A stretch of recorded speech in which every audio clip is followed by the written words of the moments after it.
For this video, we're going to look at graphing log functions and exponential functions by hand. We're really just focusing on parent functions. So that would be like f of x is log base b of x,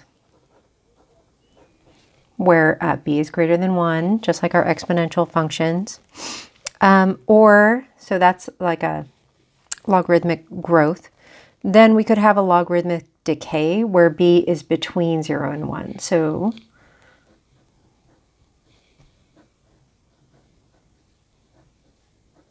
that would be this. So when b is between 0 and 1, we see a decay function. And so reminding ourselves that f of x is y, so log base b of x, we can change f of x to y.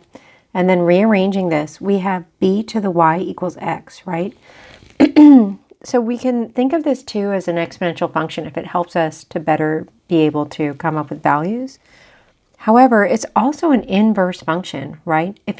At this point, if we look at what is our inverse function, we would switch x and y. And then isolating y, we would write b of x equals y. B to the x equals y. So y is a function of x. So we'd say y equals b to the x. So remembering these relationships, I think sometimes it helps, because if we have our basic parent exponential function for y equals b to the x, and when b is greater than 1, remember that our points are always going to be for x and y. When x is -1, y is going to be 1 over the base, or the reciprocal of the base. And when x is 0, y is going to equal 1. And when x is 1, y is going to equal whatever the base is. So considering that we now have y equals log base b of x, right? It's an inverse function of this. To do an inverse function, we're really just switching our x and y values, right? So our inverse function. So if this, in fact, in this case, if we're dealing with logs and we made the inverse, we're looking at the exponential function here. That is the inverse. So this function, all of these x values should be our y values. When y is -1, x should be 1 over b. When y is 0, x should be 1. And when y is equal to b, then, when, when y is equal to 1, x should be equal to b. Sorry, I started thinking about some things in the formula here. So that makes sense. So let's look at this now. If x equals b, let's start here. If x equals b in this equation, then we would have log base b of b, and that would be equal to some value for y. Well, log base b of b to the first power is b, so y would have to be 1. So this kind of makes sense. Whatever that base is, if you take log base 1, right, log base b of b, the exponent has to be 1. So we're saying b to the first equals b. And so this makes sense. And so if x is 1, then we'd say, well, y equals log base b of 1. Well, b to the 0 equals 1. And that's true. So if x is 1, then y needs to be 0. And so forth, okay? So if x is the reciprocal of b, then the exponent must be -1. And so that's what this inverse function is. So this is our log function. And so to graph this, we're really just graphing here, and I'll do it down here. We're going to keep this on this side of the page here. We're really just graphing these key points. So this is just for our parent function, okay? For the parent function, y equals log base b of x, and I'm not using the function notation here, just using the y. When we graph by hand, we want to make sure that we're including we're labeling our axes. We're showing that our axes have arrow tips on the end, ideally. If you don't put arrow tips on the end of your axes, it's not the end of the world, but you definitely want to do it on the function itself. And then we need to scale our axes. So I'm going to let x equal, let's see, x is going to be these values, right? So we really want y here. So we want y to equal -1, we want y to equal 0, and we want y to equal 1. And so when y is 1, x is going to be equal to b. And b is some number greater than 1. We don't really know what it is, but let's just say that this is our b value. So this is at 1b, that point. Oh, sorry, b1, not 1b.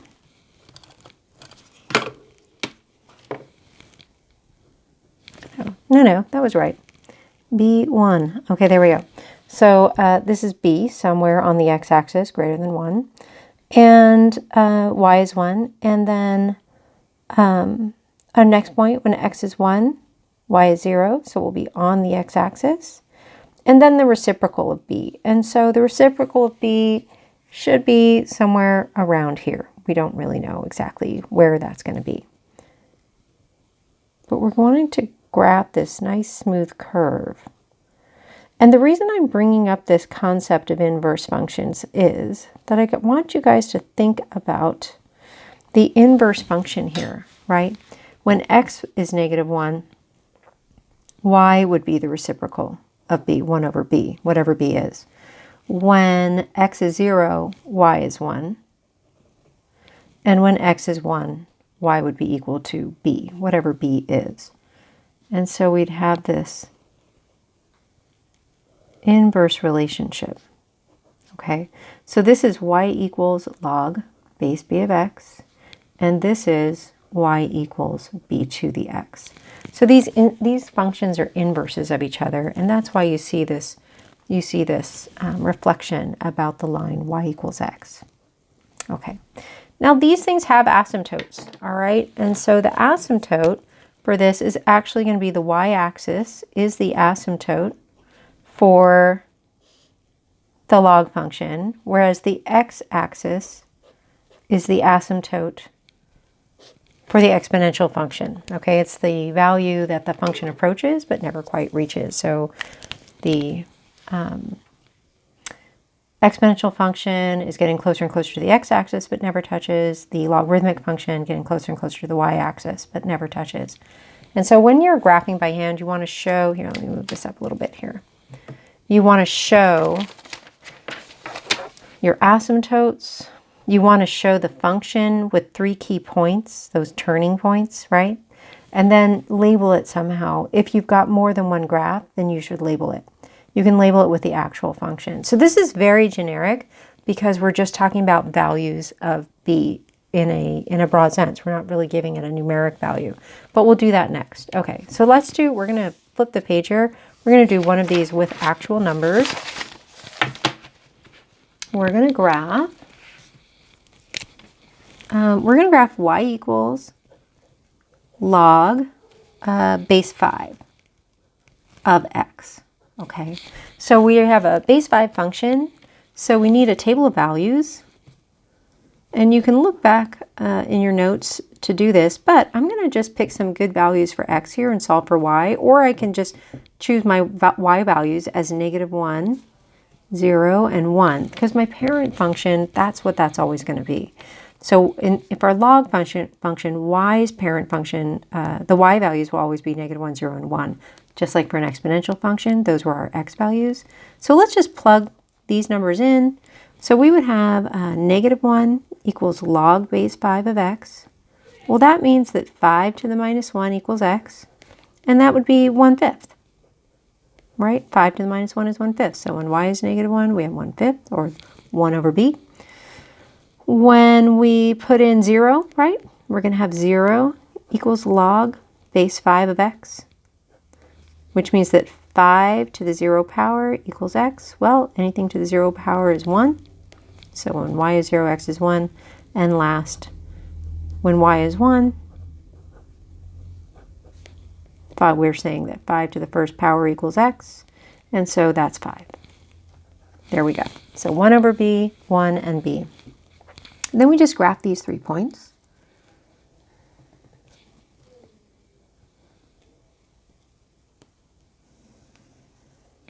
Label your axes. And when x is 1/5, y is -1. When x is 1, y is 0. And when x is 5, y is going to be 1. So remember, we want to label and scale our axes, right? And then plot our key points, and then sketch in that function. Arrow tips on the end of the function. We can say, hey, this is y equals log base 5 of x. And then don't forget your asymptote. It's going to be that y-axis. There. And you're done. Now, all of this, if you can do this mental math, great. If you want, you can just remember the pattern 1 over b, 1, and b, whatever b happens to equal. So this is our basic parent function for logarithmic. Now let's go back and we're going to look at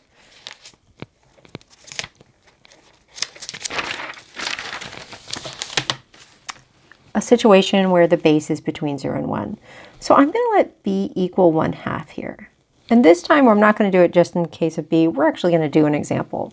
So we're going to let this example be y equals log base 1/2 of x. And we're going to make our table of values, x and y. We're going to let y equal -1, 0, and 1. And then we're going to just figure out what those values are. So if we let y equal -1, and then we can solve for x. And so we'd say 1/2 to the -1 equals x. Well, that's the reciprocal, so we'd say that 2 equals x. So x is going to be 2. When y is 0, it's going to be 1/2 to the 0 power equals x, and anything to the 0 power equals 1. But let's go ahead and put it in. So we're saying 1/2 to the 0 equals x. 1/2 to the 0 is 1. So 1, when y is 0, x is 1. And then when x is 1, when y is 1, we're saying 1/2 to the first power equals x. Well, anything to the first power is itself, so x is 1/2. Okay, so we'll just graph these pieces here.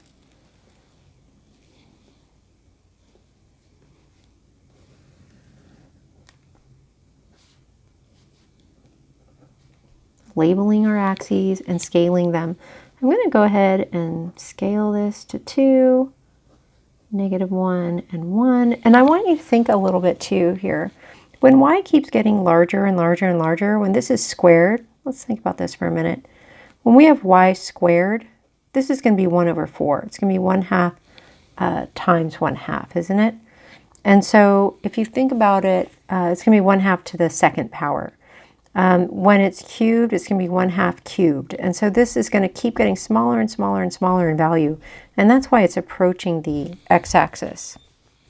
So again, when x was, when y is 1, x is 1/2. And when x is 2, I'm just going to put that point in there. X is going to be 1/4. When y is 0, x is 1. And when y is -1, x is equal to 2. So when x is -2, when y is -2, it's going to equal 4, right? And so this pattern is going to continue, that you're taking the reciprocal of the negative values, make it the reciprocal, and then you're raising it to that power. So when we look at these log functions with b between 0 and 1, this is still a function. And your y-asymptote is still, your y-axis is still your asymptote. Okay? Just so you know, it's getting smaller and smaller and smaller as y gets larger and larger and larger. The function is going towards y equals 0. Okay, but this is going to continue on. This side's not going to have any kind of asymptote. Okay, so that's our decay function. So the growth, so when b is greater than 1, you see that the curve is kind of this. Let me move this up a little bit. We're going to have this shape. This is b is greater than 1. When it's less than 1, it's kind of going this way. Okay? When b is between 0 and 1, it's going this way. But either way, that y-axis is acting like an asymptote. Okay, so these are our log functions. As opposed to our exponential functions, remember, they went this way for growth and this way for decay. And our x-axis was our asymptote. So kind of in quadrants 1 and 2 here, and in 1 and 4 here. Now in the next section, we start applying transformations to this graph. But I thought it was really important that we learn how to accurately graph these functions. And bear in mind that these are inverse functions. And whenever we're using a base between 0 and 1, remember that that negative base, the negative exponent, we're going to take the reciprocal. And so that's why that's growing along the x-axis this way, as opposed to here when it's positive, it's growing. So it's really a reflection about the y-axis is what that's causing, as opposed to the reflection about the y-axis. Okay, that's it.